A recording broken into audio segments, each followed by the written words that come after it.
culture populaire de m'avoir invité. Je suis déjà venu quelques fois à Nice pour des conférences il y a quelques années, pour différents groupes. Et bien avant, je n'étais pas revenu dans cette ville magnifique. Je suis très heureux d'y revenir. Alors, notre ami Yvan a très bien parlé de la répression qui ne cesse de s'accroître, et je voudrais quand même vous en parler un petit peu parce que j'ai eu des nouvelles toutes récentes, il y a même quelques minutes, oui, avant que la conférence ne commence, de Vincent Renoir, que j'ai eu au téléphone. Et vous savez que ça fait quand même près d'un an maintenant qu'il est en prison à Édimbourg. Il s'est exilé au Royaume-Uni parce qu'il savait qu'il allait retourner en prison, qu'il ne pouvait pas poursuivre son activité de chercheur révisionniste. Et finalement, vous savez qu'au Royaume-Uni, en principe, il n'y a pas de loi contre le révisionnisme. Il n'y a pas l'équivalent de la loi Guesso. Et c'est ce qui lui a permis pendant quelques années de pouvoir continuer ses activités à travers des écrits, des vidéos, un blog, etc.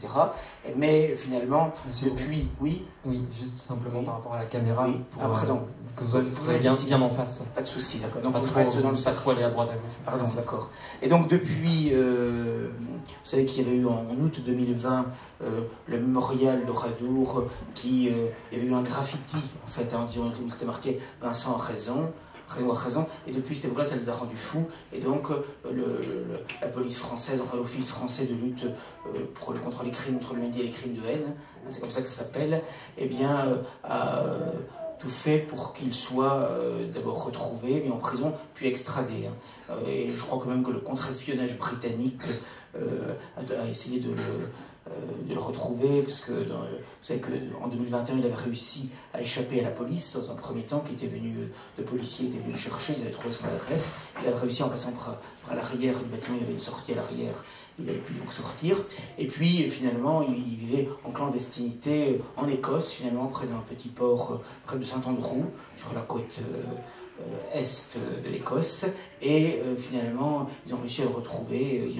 D'ailleurs, la police qui est venue le chercher à 3 voitures, 6 policiers à 5 h du matin, on lui a dit on a mis les grands moyens pour le retrouver, bon, alors que finalement il ne représentait une menace pour personne, mais le problème c'est que ce qu'il dit gêne, dérange un certain nombre de lobbies, même s'il a relativement peu de suiveurs et de soutien, c'est encore trop pour eux. Bon. Et donc, comme souvent dans les procédures d'extradition, ça n'en finit pas, parce qu'il a été donc pris le 10 novembre 2022, ça va bientôt faire un an, et il est toujours derrière les barreaux. Et alors là, il y avait une audience le 21 septembre au tribunal d'Édimbourg, où la couronne, représentant les intérêts français, en quelque sorte, ce que souhaitent les autorités françaises, ont demandé l'extradition, tandis que ces avocats, évidemment, ont demandé que l'extradition soit refusée, qu'il soit libéré.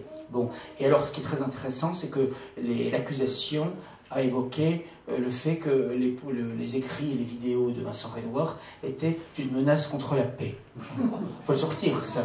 Mais c'est exactement ce qu'ils ont fait à Nuremberg. Hein. Le complot contre la paix à Nuremberg, contre le régime national-socialiste, etc., ce qui est une invention totale. Et c'est-à-dire qu'on considère que maintenant, le simple fait d'écrire des choses qui dérangent, c'est un complot contre la paix qui, à lui-même, peut contenir en germe des crimes contre l'humanité. Donc, avec ça, on peut faire ce qu'on veut. Hein. Parce qu'aujourd'hui, il n'y a plus aucune limite. Vous avez vu même que maintenant, ils condamnent ce qu'ils appellent l'antisémitisme codé. Vous avez vu ce qui s'est passé avec l'artiste de rue Letko en Avignon, dans la Cité des Papes, qui avait fait une fresque, vous savez, où on voyait Attali en marionnettiste et dessous de lui Macron en marionnette, en quelque sorte. Hein. Et donc, ça a été considéré comme Attali est juif, ça a été considéré comme antisémite. Alors même qu'Attali a dit lui-même publiquement à plusieurs reprises qu'il avait fait Macron. Hein, son déclaration, voilà. Hier à Letko, il y a eu un procès quelques jours, le 14 septembre, à Avignon, il a dit, mais je faisais simplement référence à ça. Attali a dit qu'il avait fait Macron, etc. Mais ils étaient 7 associations, dont la LICRA, le JE, la Révision Juive Européenne, etc., contre lui, alors en plus qu'il n'a pas un sou en poche, pour vraiment essayer de le détruire socialement, financièrement, et dire si c'est de l'antisémitisme. Ou alors on est pour une fresque où il n'y a même pas le mot juif, où il n'y a même pas d'étoiles jaunes, ni de croix gammée, ni rien du tout. On voyait simplement Attali, et en plus, c'était même pas, si vous voulez, une caricature avec un nez crochu, etc. Absolument pas. Et d'ailleurs, il l'a reconnu. Mais ils ont essayé de faire l'analyse en disant on veut montrer Bralat, Ali, la finance internationale, donc les juifs, le judaïsme, donc c'est antisémite. Voilà. Donc si vous voulez, l'antisémitisme connaît. Avec ça, on peut interdire ce qu'on veut, on peut condamner ce qu'on veut. Et d'ailleurs, c'est ce qui s'est passé également pour Dieudonné, qui maintenant est interdit partout. C'est encore pire que Valls il y a 10 ans. Hein. Interdit partout. Et ce qui a été utilisé par le préfet de police de Paris, Laurent Nunez, qui a interdit ces 3 derniers spectacles successifs, hein, Foutu pour Foutu, Dieudonné sous bracelet et La Cage aux Fous. Hein, 3. Bon, et maintenant c'est parti en province, à la fois les mairies, y compris les petites mairies d'ailleurs, hein, parce que maintenant on n'a plus affaire à des hommes mais des larves, hein, ils sont tous soumis au lobby juif, bon voilà, et puis tous les préfectures, tous les départements, bien.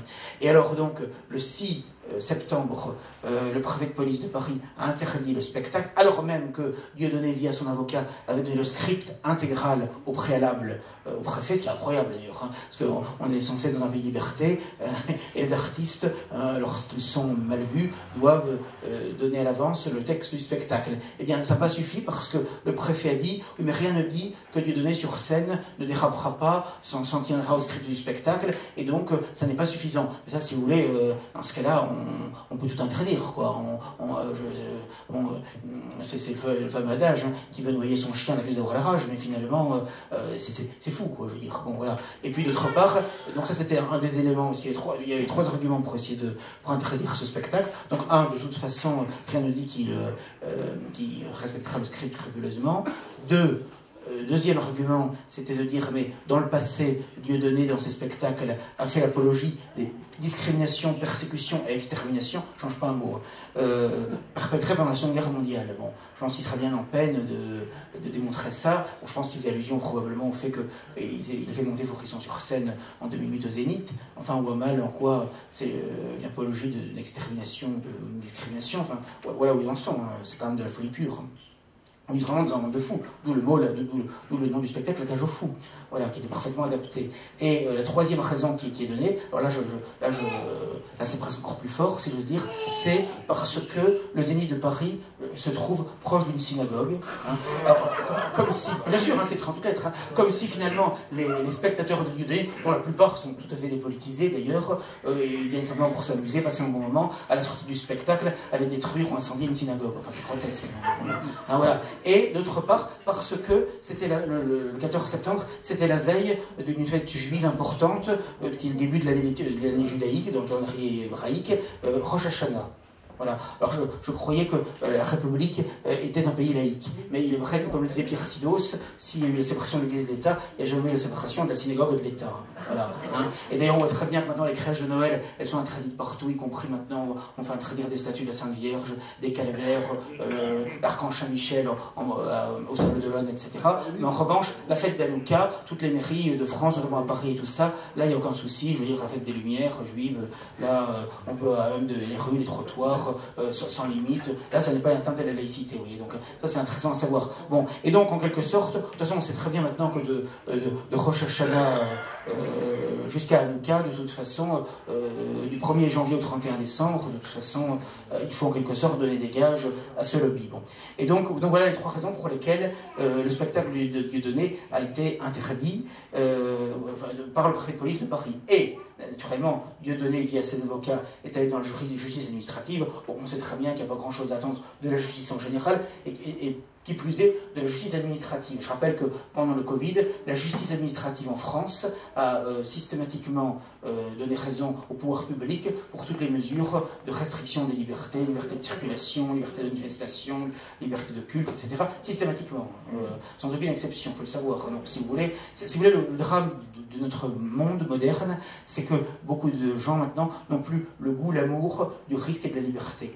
Voilà, c'est ça qui est dramatique. Hein. C'est qu'on a vraiment affaire à des gens qui sont complètement soumis, et le masque qu'ils nous ont mis sur le nez et sur la bouche pendant le Covid, ils veulent le maintenir. Peut-être pas physiquement, mais symboliquement, moralement, psychologiquement. Et c'est de plus en plus vrai. Et malheureusement, moi ça m'avait fait mal quand je voyais tous ces gens masqués, et quand je les voyais en plus dans les vaccinodromes se faire vacciner comme du bétail, bon, notamment des gens âgés et tout ça, mais pas seulement. Bon, mais je veux dire, je crois que ça a quand même beaucoup joué. On ne s'en est pas forcément rendu compte tout de suite. Hein. Je veux dire, même avec 3 ans d'écart, je pense que ça a eu un élément très important dans le caractère encore plus moutounier de la population. Ça, je pense que ça a eu un effet absolument catastrophique de ce point de vue-là. Ça en fait peur aux gens parce que forcément, quand il s'agit de leur santé, de leur vie, forcément c'est beaucoup plus efficace que quand on parle un peu d'écologie, de climat, bon, ça joue moins. Mais évidemment, là, ils ont été assez habiles avec ça, bon, mais, et machiavélique, mais il est certain que ça a joué considérablement. Et parce que quand on y réfléchit, c'est inouï ce qu'on nous a imposé. On ne pouvait pas sortir de chez soi, qu'il fallait tel un collégien passage, remplir un petit papier, qu'il fallait absolument qu'il fallait signer soi-même, etc. On ne pouvait pas dépasser tant de kilomètres, telle durée, etc. Et quand même, il y a même des policiers dans certains magasins, on fait vider des sacs en disant mais ça, pourquoi vous achetez ça, c'était pas un produit de première nécessité. Il y a des gens qui ont eu des amendes. Il y a eu, et ça c'est des témoignages directs, j'ai vu ça, des choses de fou, hein, je veux dire. Bon, voilà. Hein, moi je me rappelle, on s'était promené, je dirais qu'on épouse et mes enfants, c'était un dimanche après-midi, près de la Loire, sur le bord de Loire, et les policiers nous ont dit non, il faut absolument partir, alors qu'il n'y avait personne. Donc, même par rapport au Covid, je ne vois pas qu'ils pouvaient contaminer. Bon, voilà, hein, et il a dit il faut partir, il y a une contravention. Bon, comme on est parti finalement, on a fait la contravention, mais vous voyez, et c'était des policiers tout à fait blancs, pas spécialement antipathiques d'ailleurs, hein, mais si vous voulez, ça aussi qui est dramatique, c'est que vous voulez, les gens, parce qu'ils ne veulent pas de problème, à force de vouloir pas de problème, la tyrannie ne cesse de s'aggraver. C'est ça qui est dramatique, si vous voulez. C'est qu'à un moment donné, il faut commencer à dire non, hein, parce que sinon, c'est sans fin, et on le voit très bien. Bon, donc, il faut bien avoir conscience de cela. Et donc, il y a une aggravation absolument considérable dans tous les domaines, et là, Dieudonné, c'est quelque chose d'inouï, parce que non seulement, parce que là, c'est pas encore la fin du spectacle, donc le tribunal administratif, naturellement, a validé cette interdiction, parce que là, c'est assez machiavélique. Ce qui s'est passé, c'est que le Zénith de Paris, quand il a pris l'interdiction du préfet, a tout de suite résilié le contrat. Ce qui est d'ailleurs tout à fait illégal, 8 jours avant, en principe, ça va devant le tribunal de commerce, etc. Et donc, ce qui a permis au juge administratif de dire ah ben de toute façon, il n'y a plus d'urgence, puisque le contrat a été résilié. Alors qu'ils avaient payé 50 000 € déjà. Bon, voilà. Ils n'ont d'ailleurs toujours pas été remboursés jusqu'à présent. Bon, voilà. Et le Conseil d'État, de l'organisation promu, donc la plus haute juridiction dans l'ordre administratif, dès le lendemain, a validé en disant non, il n'y a pas d'urgence, terminé, c'est fini, circuler, rien à voir. Voilà où on en est. Ouais. Voilà. Et on dit que la France est en état de droit. Et alors, pire encore, donc Dieudonné a fait une vidéo en disant puisque c'est comme ça, je vais le faire chez moi, à Saint-Lubin-de-la-Haye, dans ses locaux professionnels, à 2 pas de son domicile, en Eure-et-Loire. Et la veille au soir, tenez-vous bien, ils ont même interdit chez lui le spectacle. Hein. Et alors moi je suis venu, j'y ai été, parce que j'avais dit à Dieudonné, quand j'ai vu ça, j'ai dit si vous permettez que je fasse un stand, hein, puis si vous voulez, je dirai un petit mot éventuellement. Après tout, il faut toujours essayer de faire vendre Riverol, bon, voilà, de le reconnaître en tout cas. Bon, et donc, il m'a dit oui, pas de souci. Et incroyable, c'est un petit village, hein, Saint-Lubin-de-la-Haye, tout ça. Il y avait des policiers aux 4 coins du village qui arrêtaient les voitures, qui demandaient où on allait, qui contrôlaient les papiers, etc. C'est hallucinant. Moi, j'ai réussi à passer, parce qu'ils étaient déjà, heureusement, avec d'autres voitures, mais c'est hallucinant. Bon, il y a quand même 150 personnes qui ont quand même réussi à aller, et le policier est venu en disant, ordre du préfet de Eure-et-Loire, le spectacle est interdit. Alors, il avait nommé Baroud d'honneur, et Dieudonné a dit, mais j'ai pas écrit le spectacle Baroud d'honneur, c'est un nom comme ça, etc. Bon, donc comment on peut interdire un spectacle que j'ai pas écrit, qui n'a pas commencé, tout ça, etc. Bon, le policier n'a pas trop insisté quand même, il a dit, moi je suis là pour simplement vous donner l'arrêté, vous prenez des risques, voilà, bon, voilà. Donc il y a quand même, on s'est retrouvé entre 100 et 150, quoi, à peu près, bon, et c'est quand même inouï, quoi, je veux dire. Ils ont le droit de faire interdire le spectacle privé chez les gens. Il semble que maintenant, même d'ailleurs, vous savez qu'il y a une loi qui va passer, où maintenant ils vont considérer comme délit même les insultes ou les propos à caractère raciste, antisémite ou homophobe privés. Maintenant c'est public, la question c'est public, ils veulent le faire, ça viendra tout à l'heure. Bon. Mais maintenant, oui, si le maire de la commune décide, ou le préfet décide, il semblerait que ce soit possible. Donc c'est quelque chose qui est absolument inouï. Et là, si vous voulez, on en arrive à un niveau. Donc, si vous voulez lui donner son système, mais ça implique que les gens soient quand même très motivés. C'est-à-dire qu'il demande aux gens leur numéro de téléphone portable, et comme il sait qu'il va être interdit partout, par SMS, 1 ou 2 heures avant, il leur dit, bon, venir à telle adresse. Parfois même, il est obligé de donner déjà un premier lieu, et on va dans un deuxième lieu, après, voilà, pour que les forces de l'ordre ne viennent pas au dernier moment. Et en général, on lui prête des lieux privés, ce qui est effectivement, à mon avis, la solution la plus sûre, hein, finalement. Bon, enfin, il n'est pas impossible qu'à un moment donné, la police se mettent là-dedans, et finalement ils viennent quand même dans le lieu, et qu'ils interdisent au dernier moment. Hein. Ça finira comme ça, à mon avis, parce qu'ils vont de plus en plus loin dans la folie. Hein. Voilà. Et donc, voilà, on en est. Et moi, ce qui m'a frappé, si vous voulez, parce que bon, après j'ai tenu un petit stand, et je me suis rendu compte que les gens qui venaient, c'est le dernier carré, ou plus exactement les plus motivés des spectateurs du Dieudonné, et je pensais que la plupart étaient quand même politisés. En fait, pas du tout. À part une petite poignée qui nous connaissait, qui connaissait un peu la problématique, c'était des gens qui suivaient Dieudonné parce qu'ils aiment Dieudonné, comme certains aimaient Raymond DeVos, aimaient Pierre Desproges, etc. Il n'y avait rien de politique, ils voulaient juste passer un bon moment. C'est ça qui est frappant. Donc, si vous voulez, en plus, c'est inouï, parce que je veux dire, c'est même des gens qui, à 90% d'entre eux, très sincèrement, n'étaient pas du tout politisés. J'en suis rendu compte. Bon, voilà. Et ils connaissaient même pas le nom de Riverop, le nom de Renoir, voilà. Donc, bon, mais c'est quand même frappant. Et alors, je dois dire qu'en plus, ce qui nous a rendu encore plus fou, c'est finalement, quand on a appris, puisque c'est en fait son ex-compagne, Noémie Montagne, qui maintenant est en guerre contre Dieudonné, qui a complètement pris en main par la communauté, les avocats communautaires, tout ça, et qui a fait un compte Twitter spécial où elle déverse son fiel et sa rancœur contre Dieudonné, hein, tout y passe. Bon. Et alors, elle a révélé, parce que forcément elle connaît un peu des petits secrets, elle a révélé que lorsque Dieudonné a été au Auschwitz au mois de mai, lors de la petite prière qui est faite, à un moment donné, on entend l'un dire on faut sortir un kippa, alors Dieudonné n'avait pas de kippa, etc. Et donc, un chapeau, et alors il a sorti des rubriques après, il a fait exprès, il a prévu son coup, dans un sac en plastique, le chapeau du professeur Faurisson, hein, le Bob de Bob. Bon, eh bien, ça je veux dire que ça a mis le lobby en état d'apoplexie. Rendez compte? Non mais bon, et donc là je trouve vraiment que d'un point de vue symbolique, c'était quand même extrêmement fort, quoi, je veux dire, ce qui a été fait. Parce qu'aujourd'hui, si vous voulez, on n'a plus beaucoup de résistance, et là j'ai trouvé que c'était quand même très taquin, et en même temps très subtil, parce que c'est discret, quoi, voilà, ouais. Mais en même temps assez efficace. Voilà, donc c'est sûr qu'il a trahi partout, il se rancre davantage maintenant, hein, c'est évident. Donc voilà, ce que je veux vous dire. Bon, mais si vous voulez, c'est quand même inouï qu'un artiste, objectivement talentueux, qui lui est capable de remplir des salles, parce qu'on nous parle toujours du prétendu irrésistible humour juif. Moi, Michel Boujna ou Patrick Timsit, ils m'ont jamais arraché un sourire. Voilà. D'ailleurs, on n'entend plus parler du tout, hein, ils ne remplissent pas les salles. Hein. Même son ancien acolyte, Lycée Moon, on n'entend plus parler finalement. Hein. Donc le talent, c'était lui qui l'avait, hein, Dieudonné, hein, c'est clair. Bon, voilà.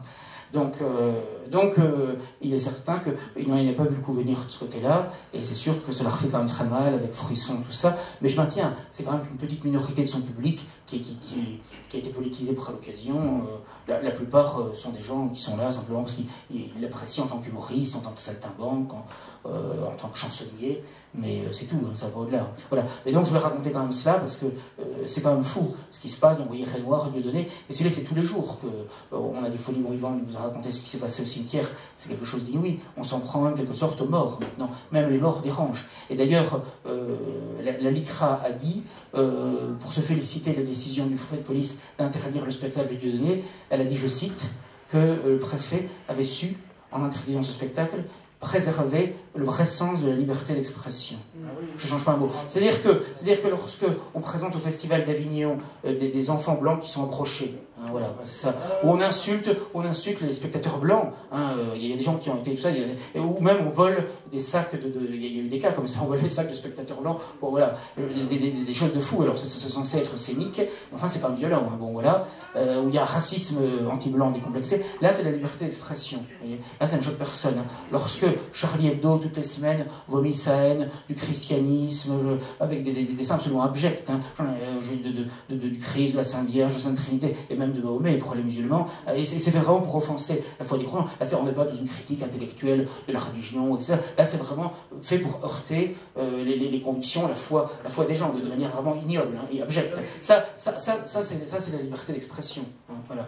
Hein, au LICRA, ça pose aucun problème. Lorsque des groupes homosexualistes et transsexualistes vont dans des écoles, et malheureusement c'est une efficacité certaine pour encourager les jeunes garçons et les jeunes filles à s'interroger sur leur genre, sur leur sexe, et à changer de sexe avec les catastrophes que ça fait. Hein. Catastrophes, vous savez, les mutilations, parce qu'on ne peut pas changer de sexe. Hein. Ce que la nature, le créateur nous a fait, c'est simplement des mutilations, souvent irréversibles, et dont on ne dit pas que ça amène très souvent, surtout après des périodes ce qui s'appelle la transition, avec surtout qu'en plus elle est chirurgicale, ça amène en général des dépressions, des suicides, considérés considérable. Il y a un taux de suicide qui est considérable. D'ailleurs, j'ai vu que en Belgique, où l'euthanasie, et on va parler d'ailleurs, où l'euthanasie est autorisée, on va la voir dans quelques mois, je vais venir tout à l'heure, bon, eh bien, il y a beaucoup de gens qui se suicident, parmi ces gens-là, qui ont fait des transitions, etc., et après le regrettent, parce qu'ils se rendent compte des catastrophes que c'est, et des souffrances terribles, hein, des souffrances terribles.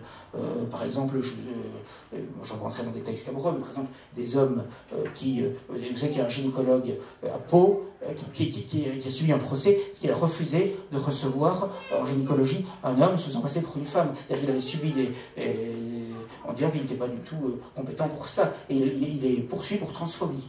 Hein. Voilà où on en est aujourd'hui. Ça n'est pas... On croirait un sketch. Hein. C'est ce que me disait Dieudonné. Il me disait... Vous savez que le spectacle, comment dirais-je, Miss Pays-Bas, celle qui a gagné le concours Miss Pays-Bas, c'est un homme transsexuel. Hein. Donc Dieudonné dit, j'aurais même pas osé il y a quelques années faire un sketch où maintenant je sais que si j'ai une perruque, je peux me présenter comme ça, sans rien changer, au concours de Miss France. Et j'avais des chances de gagner. Non mais c'est ça, on en est là. Hein, et ça n'est pas un sketch, quoi. C'est la réalité. On en rit, c'est presque un rire nerveux, de sorte. Parce que, je veux dire, c'est quelque chose d'effrayant, parce qu'il y a des victimes qui sont nos propres enfants. Et donc parce qu'en plus, j'ai lu des articles, tout ça, les hommes qui font cette ablation, d'abord, c'est extrêmement dangereux, donc pour leur propre vie. Et après, donc, il y a un trou artificiel qui n'est absolument pas un vagin. Hein, et alors, je disais que ça crée des infections terribles, le trou a tendance à se refermer.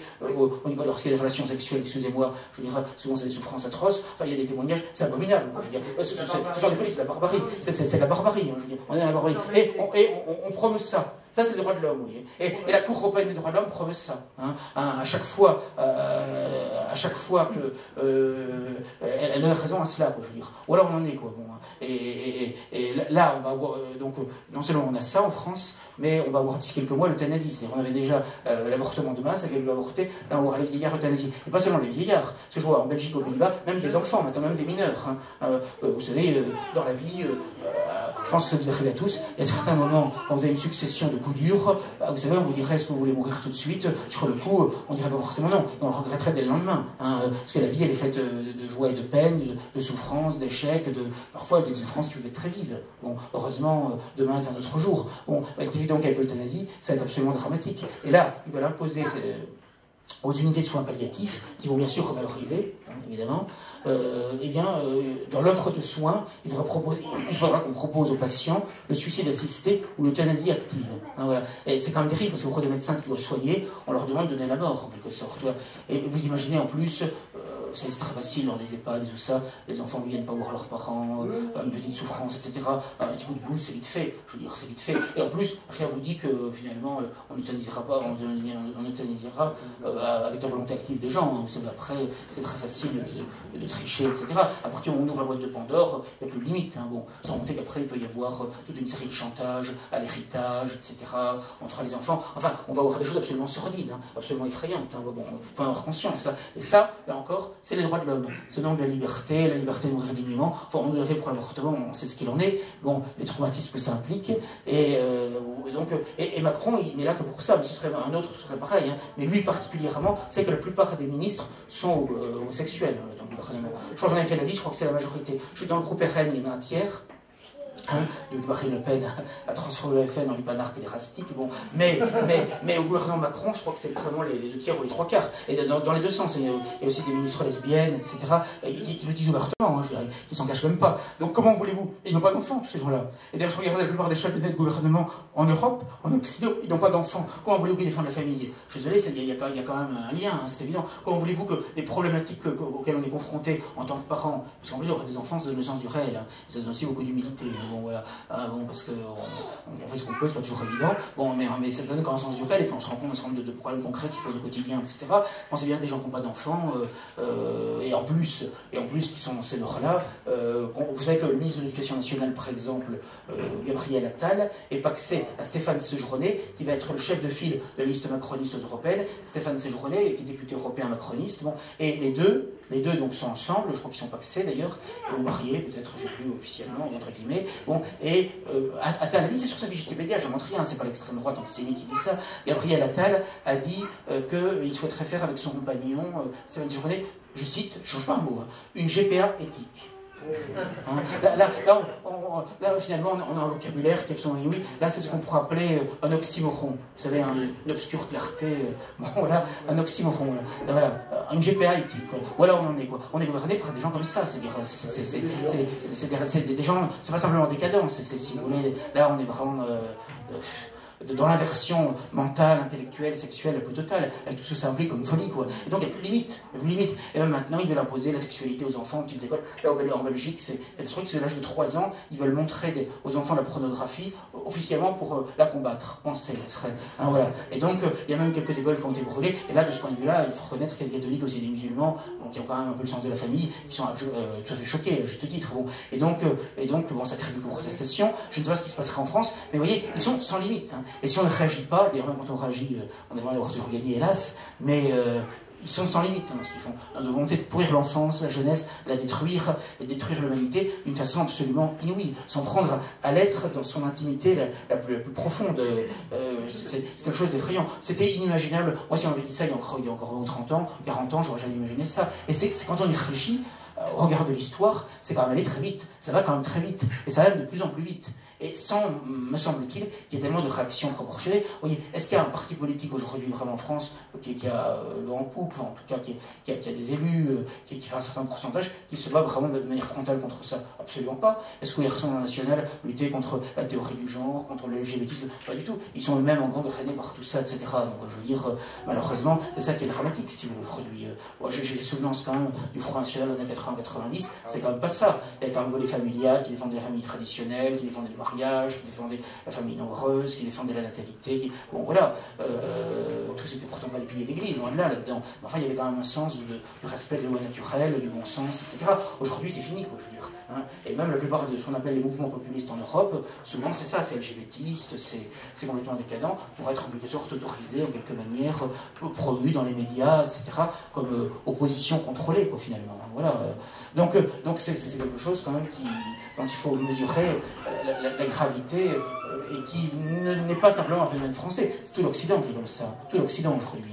Et je dirais même au-delà, parce que même en Asie maintenant, plusieurs pays, la Corée du Sud, tout ça, ont voté, adopté le mariage homosexuel. Vous savez que le pays dans le monde où il y a le moins d'enfants aujourd'hui, c'est la Corée du Sud. 0,7 enfants par femme. 0,7 enfants par femme. Et à mon avis, c'est pas un plancher, hein, ça peut aller encore plus bas. Surtout qu'aujourd'hui, on nous culpabilise même d'avoir des enfants au nom de l'écologie, au nom du respect de la planète, etc. Je ne serais pas surpris qu'on finisse comme en Chine à une époque par limiter le nombre d'enfants, voire par l'interdire. Ce serait tout à fait leur logique. Hein.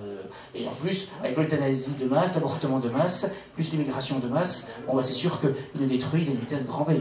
Et on voit très bien à Lampedusa ce qui se passe aujourd'hui. Et vous avez en plus cette circonstance aggravante que vous n'avez plus de résistance contre ça, ni sur un plan politique, hormis nos petits mouvements, hein, qui défendent courageusement, enfin qui représentent peu et qui ont peu d'influence, qui ne sont pas connus du grand public. Bon, mais sur le plan politique, vous avez ça. Et sur le plan religieux, vous avez depuis Vatican II une contre-église qui promeut l'immigration massive et qui promeut même maintenant avec Bergoglio le LGBTisme et tout ça. Je veux dire, hein, voilà, là il est à Marseille aujourd'hui, et le peu que j'ai lu avant de s'exprimer devant vous, c'est effrayant.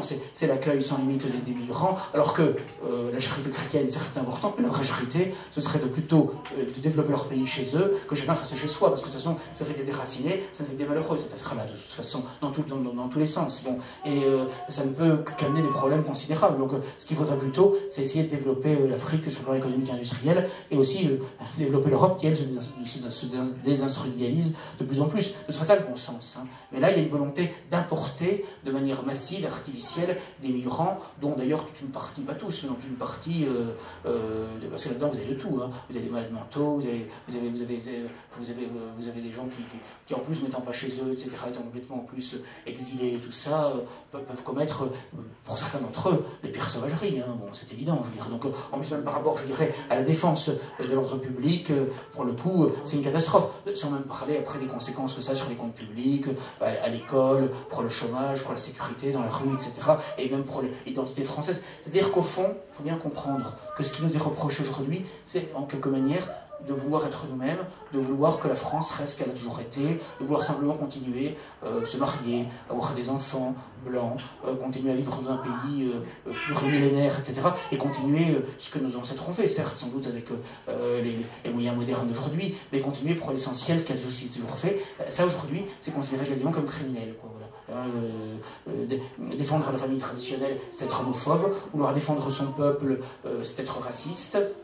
Vouloir lutter contre des lobbies qui nous persécutent et qui nous tyrannisent, nous tympanisent en permanence avec leur mémoire frelatée, voulant créer des lois liberticides, c'est être antisémite. Bon, par conséquent, on ne peut plus rien dire, quasiment même, on ne peut plus rien être. Hein. C'est ça qui est dramatique. Bon. Et là maintenant, je dirais que quelques mois, ils sont passés à la vitesse supérieure, parce que vous avez une interdiction systématique de tous les mouvements, de toutes les initiatives, ou presque, de notre mouvance. Hein, y compris le fait de célébrer Jeanne d'Arc, de simplement d'aller honorer sa statue, d'aller déposer une gerbe sur la tombe d'un nationaliste défunt, Pierre Sidos, le fait de tenir une conférence, un colloque d'intellectuels, de journalistes, de publicistes, de penseurs, bon, eh bien, ça peut être interdit, un banquet, etc. Enfin, c'est hallucinant. Je vu que Roland Elie a dû renoncer à ce journée de synthèse nationale le 15 octobre parce qu'il s'attendait à ce que ce soit interdit, donc il a dit, moi je ne peux pas dépenser 20 000 € que je ne récupérerai pas après, sinon c'est la ruine.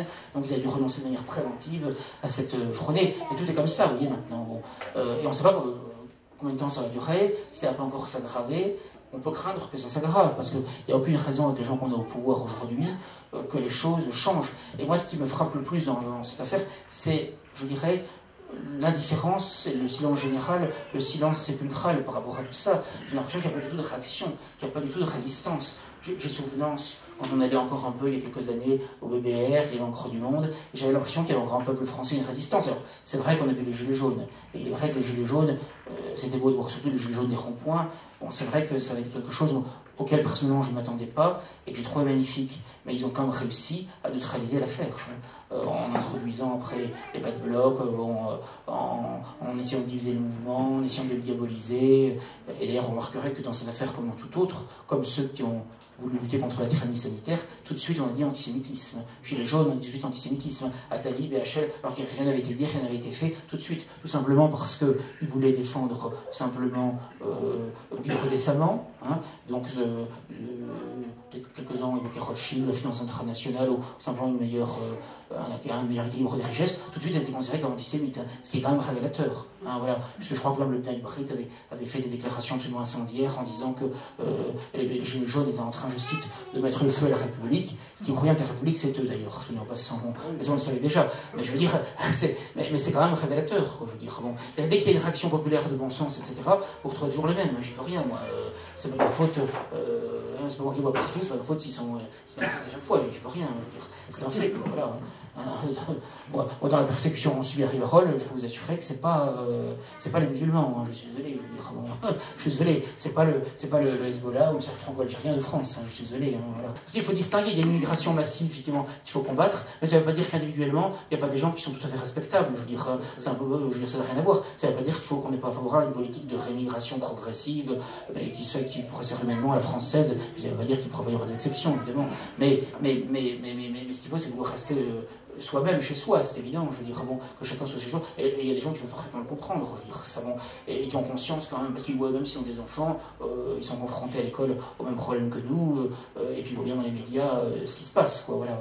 Mais il faut bien comprendre que ce qui nous étouffe, c'est quand même ça. Moi, je me rappelle quand j'étais jeune, c'est comme ça que j'ai pu comprendre le problème juif, parce qu'avant, je m'étais pas intéressé du tout, et puis on est un peu influencé par la télévision, par les médias, par l'école, partout. Bon, mais c'est quand j'ai vu que, quand on était au Front National, que les gens qui étaient les plus injustes, les plus vindicatifs contre nous, notamment des journalistes, Anne Sinclair, Yvan Levaille, Jean-François Kahn, tout ça, étaient juifs, et c'était les plus hargneux, les plus injustes, etc., que je me suis dit, il y a quand même un problème, quoi. Et c'est petit à petit, après, bon, en lisant un peu la presse nationale, National Hebdo, Rivarol, etc., que bon, j'ai commencé à réfléchir, et après j'ai compris, puis après, bon, j'ai lu tout ça, et qu'on comprend qu'il y a un problème. Et ce problème, on voit qu'il est de plus en plus manifeste, mais je ne suis pas sûr, malheureusement, que la plupart des gens en ont conscience de ça. Je crois qu'il y a une petite minorité, même parmi les électeurs du Front National, je pense qu'il y a une petite minorité qui a conscience de ça, parce qu'ils savent se cacher, il faut quand même être un peu politisé, suivre un peu l'actualité de près, réfléchir, et donc ils arrivent facilement à orienter la colère populaire vers d'autres cibles finalement.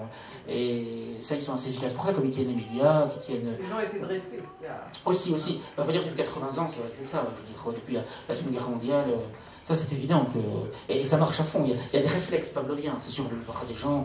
Ce qui fait qu'on ne peut pas aborder ces questions tranquillement, parce que ce qu'il faut bien comprendre, c'est ce que j'expliquais dans petite émission qu'on m'a fait faire pour Égalité et Réconciliation sur un livre de Bardèche, c'est bien comprendre que ce qu'on a reproché fondamentalement au régime nationaliste de l'entre-deux-guerres, c'est d'avoir voulu s'émanciper de la finance internationale, de Wall Street, de avoir une économie indépendante, orientée, pour défendre le peuple et la nation. Et c'est ça essentiellement qui leur a jamais été pardonné, en fait, hein, fondamentalement. C'est ça, c'est de vouloir s'émanciper de cela. Alors qu'aujourd'hui, on est de plus en plus là-dedans. C'est évident, je veux dire. Si on lit un peu les choses et qu'on y réfléchit et qu'on se documente, en fait, fondamentalement, c'est ça.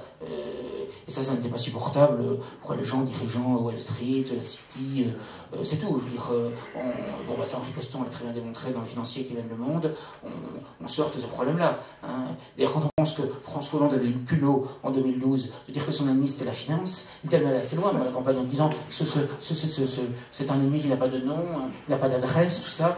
Et quand on voit ce qu'il a fait après, il avait su ce qu'il fallait dire pour essayer de réveiller dans l'électorat de gauche et même au-delà, dans l'électorat populaire, finalement, et ça lui a été profitable, je crois, ça a été médiatisé. Alors quand on voit ce qu'il a fait, il a pris Macron comme ministre, il a fait une politique tout à fait rothschildienne, quoi, je veux dire, voilà, exactement. Comme de toute façon les socialistes français l'ont toujours fait, au moins depuis l'après-guerre, je veux dire. Ça a toujours été ça, je dirais même avant d'ailleurs. Bon, voilà. Donc il faut bien avoir conscience qu'on est dans une situation qui aujourd'hui est extrêmement difficile, parce qu'en plus, les résistances, les forces de résistance, elles sont quasiment toutes neutralisées, frelatées, vidées de leur substance. Hein. On a vu ce qui s'est passé au Front National, mais regardez Mélanie en Italie. Hein, Mélanie en Italie, elle était même censée être plus à droite que Marine Le Pen, puisque c'était une scission de droite de la Ligue du Nord. Hein, ou du MSI, avec Fratelli d'Italia, c'était ce qui est plus à droite, à part quelques mouvements comme un mouvement robusculaire, etc., mais comme mouvements électoraux, c'était ce qui est plus à droite, hein, sur le terrain politique, et on a vu ce que ça donne, Mélanie. Hein, elle a une politique tout à fait immigrationniste, à la limite, Berlusconi, avec tout ce qu'on veut lui reprocher, a été beaucoup moins nocif, hein, parce qu'il avait fait un accord avec Kadhafi en Libye pour essayer de limiter l'immigration, etc. Bon, il avait essayé de lutter un peu contre l'euthanasie, etc. Il a fait quelques petites choses, malgré toutes ces casseroles. Bon. Alors que Mélanie, c'est vraiment un désastre, hein, un désastre ambulant. Et encore une fois, je ne veux pas du tout, parce que je ne voudrais pas, on disait à l'époque qu'il ne fallait pas désespérer Billancourt en révélant les crimes de l'Union soviétique, bon, pour ne pas désespérer les militants et électeurs communistes, mais de la même façon, je ne voudrais pas désespérer les militants nationaux, mais il ne faut pas se faire d'illusions. Hein. Si Marine Le Pen arrive au pouvoir, elle ferait de Mélanie. Hein, il n'y a aucune illusion à avoir là-dessus. Et je ne le dis pas par animosité personnelle, tout ça, je dis ça simplement, froidement, objectivement. C'est évident qu'il n'y a qu'à voir ce qu'elle a fait déjà depuis des années, tout ça, où elle n'a de cesse d'aller dans son système. Vous savez qu'elle avait écrit à la fin de l'année dernière au Premier ministre Elisabeth Bornstein, bon, pour lui demander la dissolution des groupuscules d'extrême droite, et aussi d'extrême gauche, mais d'extrême droite. C'est énorme. Et les groupuscules d'extrême droite, c'est nous. Hein. C'est nous, hein, c'est ça que ça veut dire. Voilà. Et elle s'est félicitée de la dissolution en cours de Civitas, via ses députée Edwige Diaz. Elle avait approuvé l'approbation de l'introduction de la fête de Jeanne d'Arc, alors que son père, quand même, a célébré Jeanne d'Arc pendant 40 ans, et avec quelle faste, hein. Il faut quand même le faire. Bon, elle a publiquement approuvé ça, approuvé l'introduction des colloques, de la manifestation, elle a approuvé ça. Donc elle est sans limite, cette femme, sans limite. Hein. De toute façon, elle avait exclu son père parce qu'il avait défendu Marshal Pétain dans Rivarol, quoi. C'est tout, je veux dire. Bon, voilà, ça va quand même très loin. Donc quelqu'un qui est soumis à ce point au lobby, aux puissances d'argent et à l'idéologie ambiante, qu'est-ce que vous en attendre? Alors qu'elle a le beau pouvoir. Donc vous imaginez le beau pouvoir et toutes les contraintes qui vont s'exercer sur elle, c'est impensable. impensable. Alors, je sais pas lequel y arrive, hein, parce que ça c'est une autre question. Je pense que là, avec ce qui lui arrive en ce moment, là, les assistants parlementaires au Parlement européen, à mon avis, d'ici quelques années, inéligibilité me paraît quasiment inévitable. Hein. Ils l'ont fait pour Emmanuel au Parti Socialiste, ils l'ont fait pour une série de dirigeants. Je vois pourquoi ils le feraient pour elle, parce que les juges, si vous voulez, ils sont souvent, comment dirais-je, soumis à l'idéologie gauchiste, au lobby, etc. Mais ils aiment bien se faire des politiques quand même. Hein. Ça permet de réprimer leur puissance. Hein. Regardez Sarkozy, ils l'ont quand même raté. Hein. Ils lui ont mis la prison ferme, alors certes avec presse électronique, mais enfin, ils lui ont fait des gardes à vue assez musclés. Président de la République quand même, hein. Il était pendant 5 ans. Donc vous savez, Marine Le Pen, surtout que Sarkozy comme Marine Le Pen a eu la maladresse d'attaquer les policiers qui avaient l'enquête, d'attaquer les juges, les magistrats ils sont corporatistes, ils s'en souviennent de ça. À mon avis, elle n'est pas sortie de l'auberge, hein, cette affaire-là. Voilà. Bon, surtout qu'ils ont été très habiles dans l'affaire du Parlement européen. Si vous voulez, le règlement intérieur du Parlement européen avait changé et ils avaient dit que les assistants parlementaires ne devaient vraiment ne travailler que pour le Parlement européen, puisqu'ils étaient payés pour le Parlement européen. Et si vous voulez, ils ont mis de manière ostentatoire et presque industriel, un système, parce que c'est toujours pareil, le Front National avec Marine Le Pen, autrefois, avec 3 bouts de ficelle, quelques affiches, on arrivait, on avait la foi militante, etc., on avait se débrouiller. Eux, ils ont le financement public depuis des années, ils avaient millions d'euros de financement public, et malgré ça, ils avaient 24 millions d'euros de dettes. Mais forcément, parce qu'elle fonctionne, champagne matin, midi et soir, les petits fours en permanence, les voyages, des salaires de ministres, plus que de ministres, etc. On le voit hein, sur comment dirais-je, ce qui est déposé à la commission des comptes de campagne chaque année et tout ça, on voit les sommes, c'est absolument inouï, quoi, je veux dire, ce qui est dépensé. Et en plus, si vous voulez, moi, l'histoire du Parlement européen, à la limite, bon, ils auraient fait ce système-là, si ça avait été au service d'un idéal, au service de conviction force, on aurait pu leur pardonner, même s'ils n'ont pas été très habiles dans la façon de le faire, parce que vraiment, quand Valérie Saint-Just fait des mails à Marine Le Pen en disant, bon, heureusement, on a l'argent du Parlement européen, on va pouvoir comme ça s'en sortir, ils ont, les enquêteurs ont toutes les preuves, quoi, je veux dire, voilà, d'un système. Un des avocats du Front National m'avait dit en privé, quand j'ai dû défendre le cas devant la juridiction européenne, je ne suis jamais retrouvé dans une situation comme celle-ci, c'est tellement accablant, le dossier, je n'avais rien à dire. Il m'a dit, hein. Et Jean-Claude Martinez, il disait dans les médias, il m'a dit à moi, mais il a dit dans les médias aussi, il m'a dit quand j'étais député européen, mon assistante parlementaire, qui était la antillaise, Huguette Fatna, elle faisait la nounou des enfants de Marine Le Pen, quoi. Je veux dire, voilà, elle n'a jamais été un seul jour au Parlement européen, elle était payée par le Parlement européen pour s'occuper des enfants de Marine. Mais ça, c'est de l'autorité publique, hein. Et Marine Le Pen, elle a utilisé son chauffeur, Thierry Légier, tout ça, etc.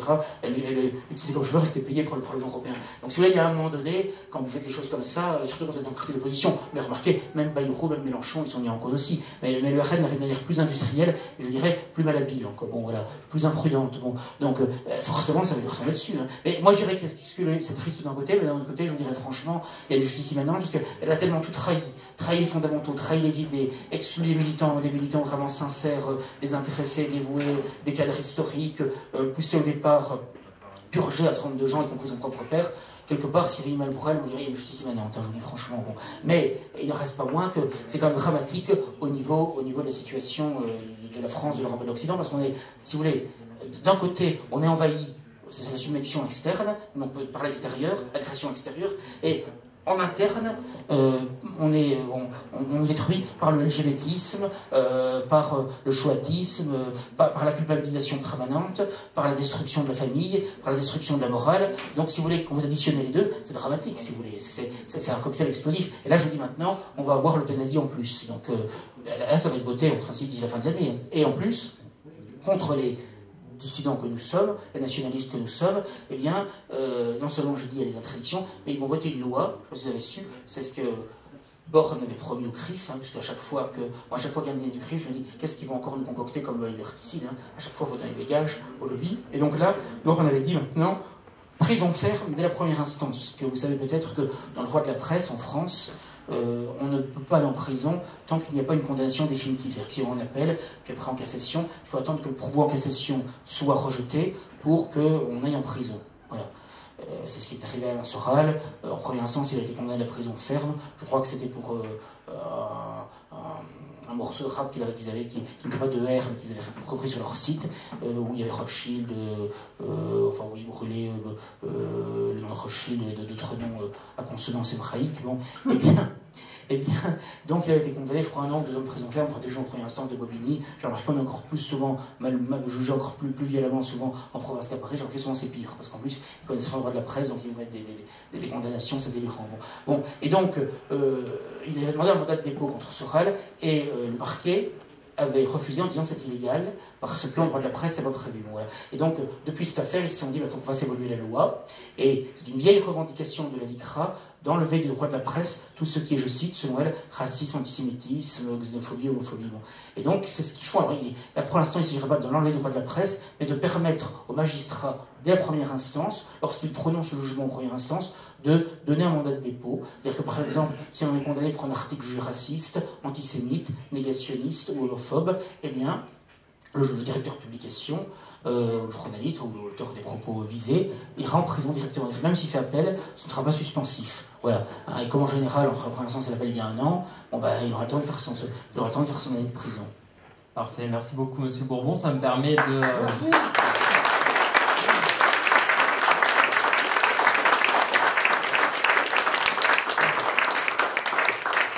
La transition est toute trouvée.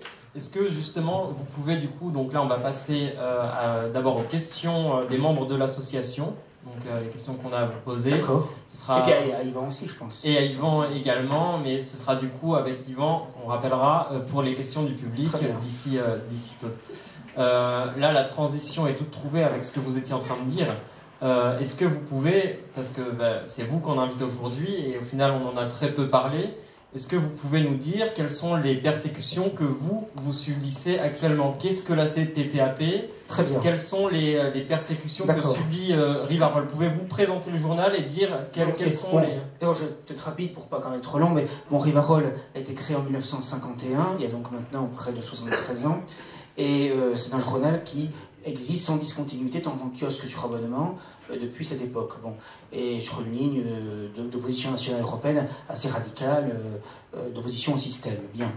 Et c'est un des derniers vestiges de la presse papier militante, il n'y en a plus beaucoup, puisque pendant la Troisième République, c'était l'âge d'or de la presse, il y avait toute une série de quotidiens, sur les grands boulevards secrets des quotidiens, un polémiste brillant pour créer un soir même un journal, on se l'arrachait, enfin bon, c'est quelque chose qui était inouï. Cet âge d'or de la presse s'est terminé.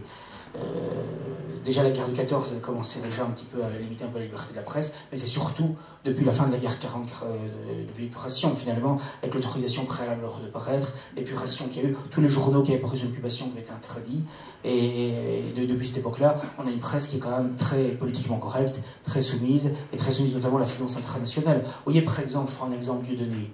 Personne ne donne la parole à la presse, de valeur actuelle à l'humanité, personne. Et non seulement personne ne donne la parole, mais c'est pour une cracher dessus en permanence, même pas de droit de réponse, rien du tout. On est les seuls à leur donner la parole. Pour Redouard, pareil. Pour Faurisson, pareil. Hein, enfin, je pourrais multiplier les exemples, vous voyez. Donc la presse, on dit le pluralisme de la presse, la liberté de la presse, tu parles, je veux dire. C'est tous des milliardaires qui tiennent la presse et qui sont tous aux mains de la finance internationale et des gens qui nous détruisent, des prédateurs, quoi, qui nous détruisent. Voilà. Bon. Alors, Rivarol détient dans la presse française le record de saisies et de procès. Et il y a eu beaucoup de saisies, notamment sous De Gaulle. Je crois une dizaine de procès pour offense au chef de l'État. Mais depuis la loi Pleven 1972 et surtout la loi Guesso 1970, il y a énormément de procès. Bon, il ne se passe pas une année sans que j'aille plusieurs fois pour le tribunal correctionnel. Bon, mais ce qui s'est aggravé depuis 5 ans, c'est vraiment, il y a une volonté de tuer le journal, vraiment. C'est-à-dire qu'avant, il y a une volonté de l'affaiblir, de l'asphyxier un peu, etc., de montrer quand même qu'il ne fallait pas qu'on grandisse. Mais quand même, je pense qu'il y avait une volonté de l'interdire totalement, d'abord parce qu'on considérait, il y avait un certain attachement quand même, un certain pluralisme, et puis on se disait quelque part, l'ennemi vaut mieux le connaître, on voit au moins ce qu'il dit, ce qu'il écrit, plutôt qu'être dans la clandestinité, etc. Donc il y avait cette idée-là. Aujourd'hui, non, c'est la haine brute, c'est la haine pure, et donc il faut le faire disparaître par tous les moyens. Et moi, depuis 5 ans, c'est des coups de boutoir sur coups de boutoir que j'ai subis. C'est-à-dire 2018, suppression de mon compte Twitter personnel, 2019, suppression du compte Twitter du journal, 2020, suppression de ma chaîne YouTube, Rivarol, hein, dont on a créé un petit truc, tout ça, etc. Bon, on faut dire qu'on y allait hein, sur la chaîne YouTube. Bon. Et puis c'est vrai que ça faisait des vues. Donc, et ce qui les a rendus fous aussi, c'est qu'il y avait un autre public, des jeunes qui venaient, tout ça, même certains arabo-musulmans. Donc ça les a rendus fous. Quoi. Je veux dire que bon, hein, dès lors qu'il n'y avait pas que quelques vieux simplement, mais vous savez qu'il y aura des jeunes, ça ils ne supportaient pas. Hein, je veux dire. Donc 2020, suppression de la chaîne YouTube. 2021, pour la première fois, un procureur demande 6 mois de prison ferme contre moi. Bon, le tribunal a mis finalement des jours d'amende. Bon voilà. Et 2022, 2, c'est la suppression de la CPPAP. Alors là, la suppression de la CPPAP, ça veut dire Commission paritaire des publications et agences de presse, et on n'a jamais eu aucune aide directe, c'est-à-dire qu'on n'a jamais eu de subvention, d'aide, on n'a d'ailleurs jamais demandé, mais on était considéré en tant qu'hebdomadaire politique, d'information politique et générale, voilà, comme un hebdomadaire, et donc, si vous voulez, on avait la seule aide indirecte qu'on avait, c'est-à-dire que les frais postaux étaient diminués, le taux de TVA également, parce qu'on était considéré comme on remplissait, si vous voulez, comment dirais-je, les critères objectifs d'un hebdomadaire politique. Voilà, donc comme tous les hebdomadaires politiques, d'information générale, on avait cette CPAP, on l'a eu dès l'origine jusqu'en 2012. Mais il y a eu une campagne médiatique, notamment sur les réseaux sociaux, depuis 2019-2020, qui n'a cessé de s'intensifier, portée essentiellement par le lobby juif, hein, la LICRA essentiellement, pour nous faire retirer cela. Et au départ, le ministère de la Culture, dont dépend la CPAP, était quand même, pas le ministre lui-même bien sûr, mais son administration était assez réticente parce qu'ils avaient conscience qu'à partir du moment où ils acceptaient ça, c'est-à-dire qu'on introduisait un critère idéologique et politique pour supprimer la CPAP, il n'y a plus de limite après. Et d'ailleurs, la preuve, c'est qu'ils ont voulu le faire pour François, on l'a quand même prouvé à l'heure actuelle, etc. Il n'y a plus de limite, si vous voulez. Et les sleeping giants, tous ces activistes haineux sur Internet, le demandent pour tout ce qui n'est pas conforme à leur vision du monde. Ils sont même contre ces news et tout ça, qui est pourtant national-sioniste, hein, et tout ce qui n'est pas complètement sur leur ligne, doit disparaître. Bon. Et donc, ils ont réussi, donc il y a eu une résistance, si vous voulez, silencieuse, et puis finalement ce qui a entraîné le fait qu'on la supprime, c'est le fait qu'ils ont réussi à obtenir le Klarsfeld d'un certain nombre du président de la LICRA, du président de SOS Racisme, d'une série d'historiens pro-israéliens, etc. Une tribune dans Le Monde, datée du 7 mars 2022, où là, Klarsfeld et les autres, ils sont que 34, hein, dans la plupart inconnus d'ailleurs, demandant, exigeant du ministère de la Culture et de la Commission qu'on nous enlève la commission paritaire, l'agrément de la commission paritaire. Parce qu'ils étaient persuadés qu'en faisant ça, les tarifs postaux étant multipliés par 3, les OTA multipliés par 10, qu'on allait disparaître dans les mois qui ont suivi. D'ailleurs, j'ai eu un procès à ce moment-là, et la présidente avocate de l'OJE, Muriel, je ne sais plus comment elle s'appelle, bon, bref, la présidente de l'organisation, disait le Riverol c'est fini, il y en a plus pour quelques semaines, quelques mois. Ils étaient convaincus de ça. Et c'est pour ça que maintenant, comme ça fait quand même 1 an et demi que c'est arrivé, tu vois qu'on est toujours là, on est toujours là parce qu'on est un journal militant, donc on se bat, eh bien, en fait, ils veulent passer à l'étape supérieure, c'est l'interdiction pure et simple. Et c'est pour ça que maintenant, la LICRA, tous les jours, il y a des tweets, il faut interdire Riverol, ils ont créé un compte Twitter qui s'appelle Stop Mon Riverol, le 28 juin, et tous les jours, toutes les semaines, on dit il faut interdire ce torchon antisémite, raciste, révisionniste, négationniste, tout ça, et ils disent comment se fait-il qu'il y a des lois, des plans chaque année contre le racisme et l'antisémitisme, et qu'on permette l'existence d'un journal comme Riverol, voilà. Et donc, moi je pense qu'ils finiront par y arriver, parce que de toute façon, vous voyez, la CPAP, ça leur a pris 2-3 ans, je ne sais pas combien de temps ça leur prendra, là, mais à mon avis, c'est inévitable à terme. Alors, est-ce que ce sera dans 3 semaines, dans 3 mois, dans 3 ans, je ne peux pas vous dire, j'en sais rien. Mais à mon avis, à moins d'un miracle, c'est inévitable. Bon, de toute façon, si c'est le cas, on essaiera de continuer sur notre forme. Ce sera peut-être plus possible en kiosque, mais bon, on essaiera de faire ce qu'on peut sur abonnement. Bon. Mais, en tout cas, si vous voulez, ils sont très hypocrites, ils n'ont pas dit le départ qu'ils voulaient nous interdire. C'était ça l'idée. Donc ils y ont été par étapes. Et quand ils ont demandé la suppression de la commission paritaire, ils se sont bien gardés de dire que ça leur permettrait de faire pression sur les enceintes commerciales, les supermarchés, les kiosquiers, pour nous retirer des ventes. Et ce qu'ils ont fait, parce que tant qu'on avait, ce que j'ai oublié de dire, tant qu'on avait la CPAP, il y avait obligation de nous vendre et de nous exposer. Parce qu'en tant que journal politique, d'information politique générale, ça fait partie de des obligations. Voilà. Donc ils ne pouvaient rien faire de ce côté-là. À partir du moment où on nous a enlevé la commission paritaire, non seulement le kiosquier, le marchand de journaux, de galeries marchandes, etc., a le droit, sans donner de raison, de ne pas nous vendre et de ne pas nous exposer, mais de surcroît, ça permet, et d'ailleurs c'est ce qu'ils font abondamment, de faire pression sur les enseignes des supermarchés et autres pour leur dire, rendez compte, là, vous vendez un journal antisémite, tout ça, etc. C'est honteux votre image de marque, tout ça. Par Carrefour, c'est ce qui s'est passé. Carrefour, les Sleeping Giants et d'autres ont mis en gros la photo du président de Carrefour en donnant son nom, tout ça, en disant comment savez-vous qu'on vend un torchon antisémite dans vos magasins, etc. Carrefour, comment vous trouvez ça? Et l'autre, forcément, voyant ça, immédiatement ils ont cédé, quoi. Parce que on sait bien que nous on est tout petits, puis c'est pas le courage, hein, ce sont pas des briseurs de barrage, hein, je veux dire. Bon, c'est pas le courage alors qu'ils étaient premiers, ils sont des hommes d'affaires, bon, ils veulent pas s'ennuyer avec ça, donc ils cèdent. Donc vous voyez, c'est comme ça que nos libertés l'air. Et donc ils ont fait ça pour Def Carrefour, ce qui fait que maintenant je peux plus dire avec Carrefour je positive, bon. Et d'autre part, et après ils l'ont fait avec tout, ils l'ont fait avec Auchan, ils l'ont fait avec Cora, avec Cultura, avec les relais. Le relais c'était bien, on était dans les gares et tout ça, les aéroports, bon, voilà.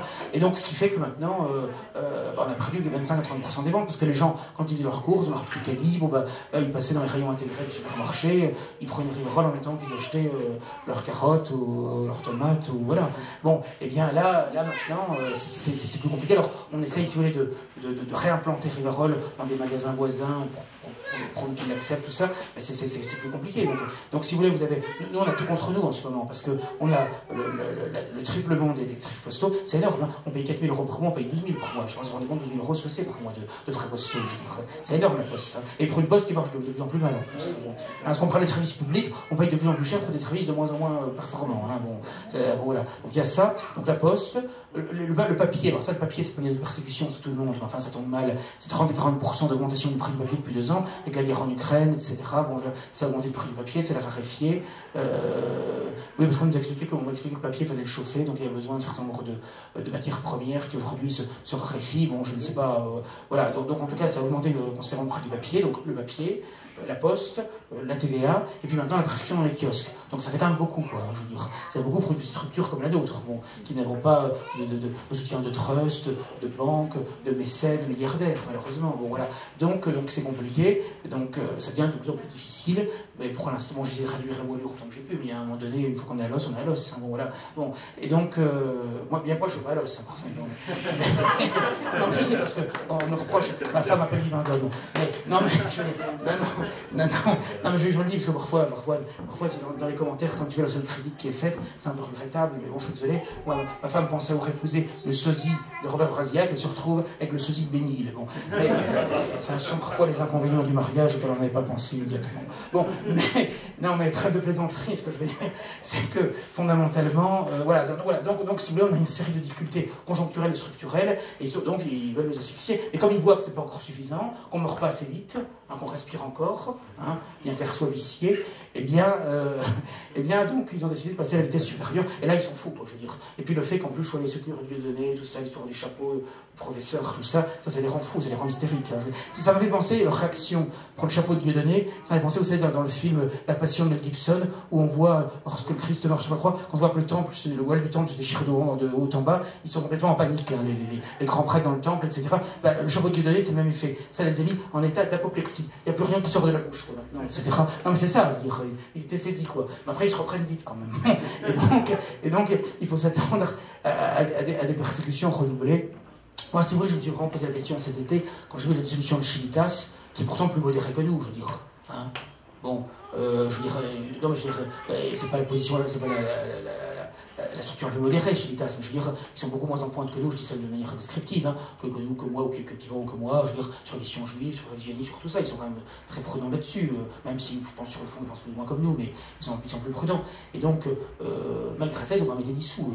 Hein. Pierre Hillard, jamais il avait eu moins de problèmes jusque-là. Pierre Hillard, il est toujours passé entre les radars. Je veux dire, jamais, à ma connaissance, il n'a jamais eu le moindre procès, même y compris sur un plan professionnel. Je crois qu'il n'a jamais été barré nulle part et tout ça. Il y avait une dimension qui se voulait quand même universitaire, de géopoliticien, etc.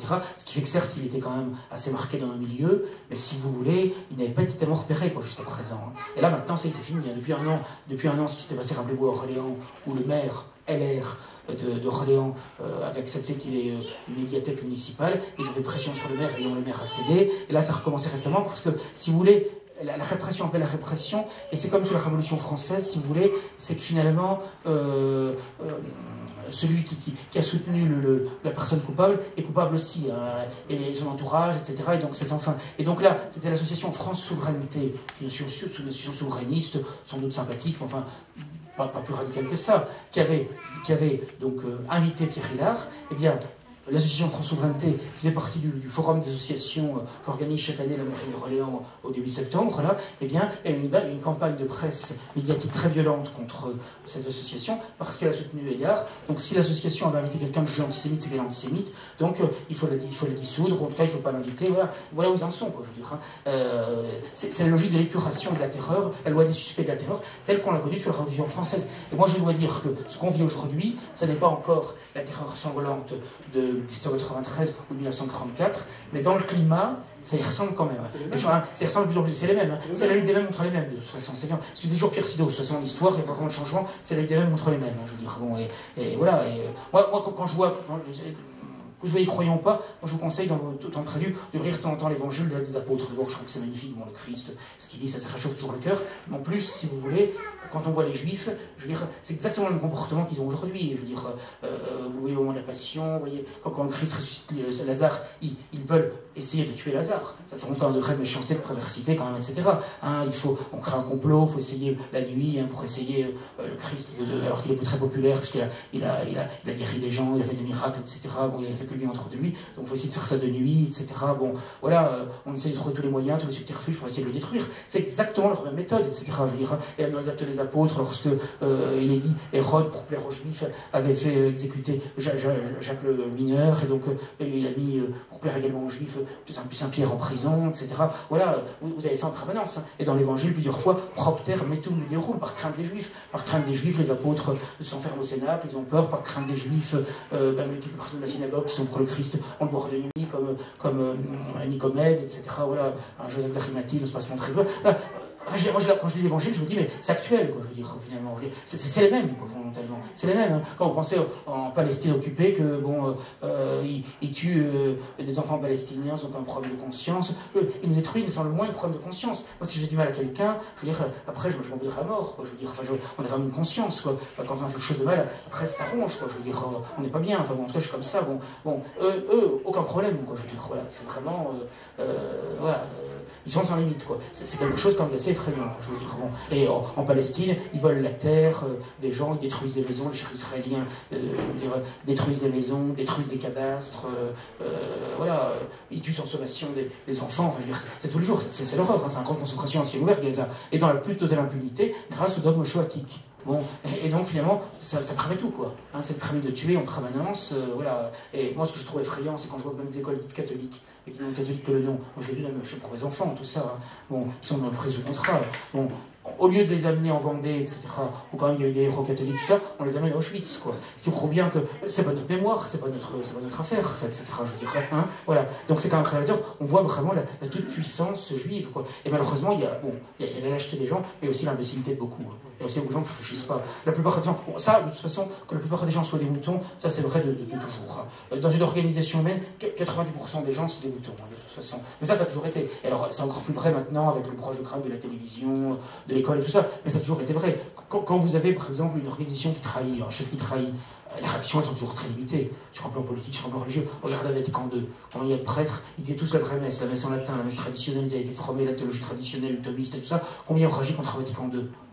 Il n'y a même pas un prêtre pré-diocèse qui a gardé la messe en latin, qui a gardé, etc. Et même dans les organisations traditionnalistes, quand il fallait se rapprocher des usurpateurs du Vatican, qu'elles trahissent, etc., il y en a combien qui résistent dans les prêtres? Même pas 10%, même pas 5%. Voilà, bon, et au niveau des fidèles, c'est pareil. Bon, et donc sur le plan politique, c'est la même chose. Regardez au Front National, oui, il y a eu quelques purges, il y a eu quelques départs, mais finalement, ça passe, quand même, tout passe, quoi, tout glisse. Voilà. Justement, Monsieur Bourbon, donc oui. On parlait de trahison, on pourrait parler de trahison et d'imposture. Beaucoup de gens nous posent la question pour qui voter. On a par exemple les européennes l'année prochaine. Alors, qu'est-ce que vous pensez du suffrage universel, tout simplement du vote? Et je disais dès le départ que la question difficile, c'était pour Yvan. Non, je laisserai répondre.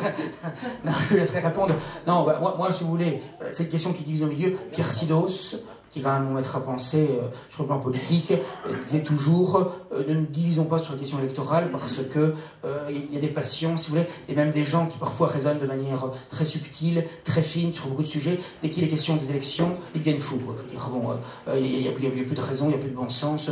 Le soir des élections, on s'excite comme si la planète allait changer, la feuille de paie allait changer au prix de la baguette. Bon, voilà. Mais bon, moi, si vous voulez, je vous dis franchement, en expérience, et après, chacun fait ce qu'il veut. Moi, j'ai été un homme de niveau, un militant du Front National, j'ai fait plusieurs universités d'été du Front National, dont j'ai un bon souvenir d'ailleurs, à Neuvy-sur-Barangeon, dans le château qui appartenait à Rogelindre à l'époque.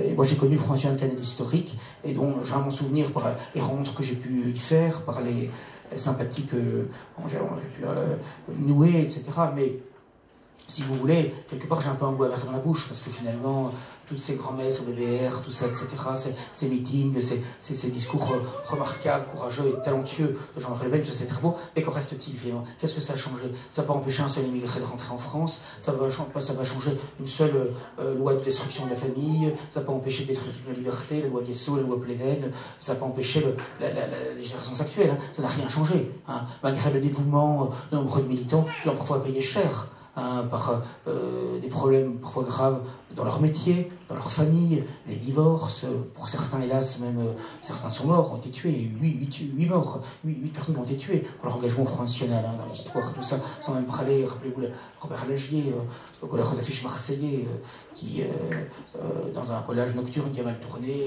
a tué accidentellement comme rien, s'est retrouvé en prison, il restait même un cancer en phase terminale. Bon, voilà. Bon, donc je pense souvent à ça, je pense aussi à ce couple. J'ai un souvenir, vous savez, Roger Hollande avait l'habitude à la fin des meetings mettre un grand drapeau tricolore dans lequel les gens mettaient ce qu'ils voulaient, un billet, une pièce, pour aider pour la cause. Et j'ai souvent qu'un couple désargenté, mais voulant quand même aider, n'avait rien d'autre à donner que leur alliance de mariage, en disant bah, ils feront fondre comme ça, alors ça leur fera un peu d'argent, etc. J'avais trouvé ça magnifique. En même temps, je me dis, qu'est-ce qu'ils en ont fait de tout ça finalement? Je veux dire, quand on voit que maintenant, je veux dire, ça à défendre la Gay Pride, je veux dire, enfin, je veux dire, avoir tout abandonné quasiment du programme historique, quoi, et surtout d'avoir perdu l'âme du Front National qui, quand même, malgré tout, défendait la liberté d'expression. Jamais à l'époque de Jean-Marie Le Pen, dans les années 90 ou 2000, malgré ses imperfections, ses limites, tout ce qu'on peut reprocher, jamais on aurait appelé la dissolution ou approuvé la dissolution de mouvements sur sa droite, quoi. Je veux dire, c'est un mouvement nationaliste, c'est impensable, quoi, je veux dire. Et d'ailleurs, c'est une difficulté, c'est qu'aujourd'hui, on n'a personne pour le défendre. Quand vous aviez un Front National qui était quand même relativement dans le bon camp, avec 15, 20, 25% des voix, c'était quand même une force, si vous voulez. Ça a aidé quand même, malgré tout. Là, maintenant, ils peuvent faire ce qu'ils veulent. On pensait que Marine Le Pen, qui est censée incarner ce courant-là, va écrire au Premier ministre pour dire allez dissoudre les groupuscules extrême droite, se féliciter qu'on interdise la célébration de la fête de Jeanne d'Arc ou autre. C'est inouï, c'est impensable. Hein, bon. Qu'est-ce que j'avais pris dans la figure moi, quand j'avais dit depuis 15 ans sur Marine Le Pen ce qui se passe aujourd'hui? Je crois que ça va même au-delà même de ce que j'avais imaginé, ça va même au-delà. Et pourtant, j'avais fait dire que les choses, hein, et je ne vous disais pas ça de gaieté de cœur, hein, je préférerais annoncer de bonnes nouvelles, hein, bon, c'est plus agréable d'annoncer de bonnes nouvelles que de mauvaises, mais néanmoins, que la connaissant ce qu'elle disait, connaissant son entourage, connaissant ses réflexes, je savais que c'est ce qui allait se passer, quoi. Et on voyait très bien que tout ce qu'elle avait dit, que ce soit sur la question de l'avortement, sur la question de la Shoah, sur toutes ces questions, on voyait qu'elle donnait les gages au système, quoi, et qu'elle était prête à tout. Je crois que d'ailleurs Jean-Paul Huchon, qui était le président ukrainien de France, avait dit à Myriam Becrout, de toute façon, à l'époque, elle n'était pas encore présidente de France, Marine Le Pen, sinon, elle est prête à tout, elle serait prête à tuer même père et mère pour arriver. C'est un socialiste qui avait dit ça, c'est exactement ce qu'elle a fait. Elle l'a tué au sens symbolique du terme, en tout cas. Et elle a failli le tuer physiquement, parce que je veux dire, après ça, il a été à l'hôpital, on a mis des stents, il a failli y passer, comme il est solide. Bon, il s'en est remis, mais je veux dire, vous voyez, c'est quand même. Enfin, bon, vous direz, il a ses propres responsabilités, puisqu'il a imposé sa fille contre un mouvement qui n'en voulait pas, ça c'est une autre question. Bon. Mais tout ça est quand même une tristesse effrayante, quoi, tragique. Hein. Bon, voilà. Mais donc, je réponds à votre question. Moi, je ne crois pas au suffrage universel, et j'y crois plus pour l'avoir pratiqué pendant des années, etc. Je crois que c'est vraiment une illusion, parce que d'abord, tous les partis qu'on voit dans les médias, ils sont présélectionnés. Les 500 signatures. Rappelez-vous que c'est comme Bayrou, il a dit lui-même, hein, c'est public, qui a fait donner et à Mélenchon et à Marine Le Pen les 500 signatures. Donc c'est l'opposition contrôlée, tout ça. Est-ce que vous pensez qu'il donnera quelqu'un qui serait vraiment un opposant véritable et dangereux pour le système? C'est impensable.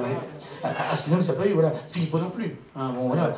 Philippot est ce qu'il est, mais au moins, sur la tyrannie sanitaire, sur certaines questions, bon, voilà, il y avait quand même quelques. Alors je ne sais pas ce qu'il aurait fait s'il avait les signatures, parce qu'on est vite acheté aussi. Mais enfin, en tout cas, ce qui est quand même frappant, vous voyez qu'il y a des signatures et qu'il ne les a pas. Je veux dire, voilà, c'est tout. Vous voyez qui on invite, qu'on n'invite pas. Nous, on n'est jamais invités, même sur CNews.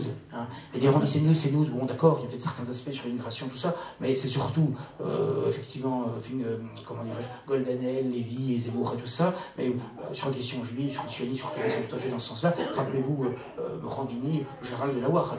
Hein, à la petite communauté, tout de suite, on lui a coupé le son, il n'a même pas dit le mot juif. Hein, je veux dire, voilà, communauté, donc voilà, donc on a compris, quoi. Je veux dire, donc non, on ne risque pas d'être invité, même brièvement. Voilà, donc si vous voulez, la vraie liberté, je suis désolé, mais on est quasiment les seuls à la défendre, quoi. Enfin, nos petits groupements, etc.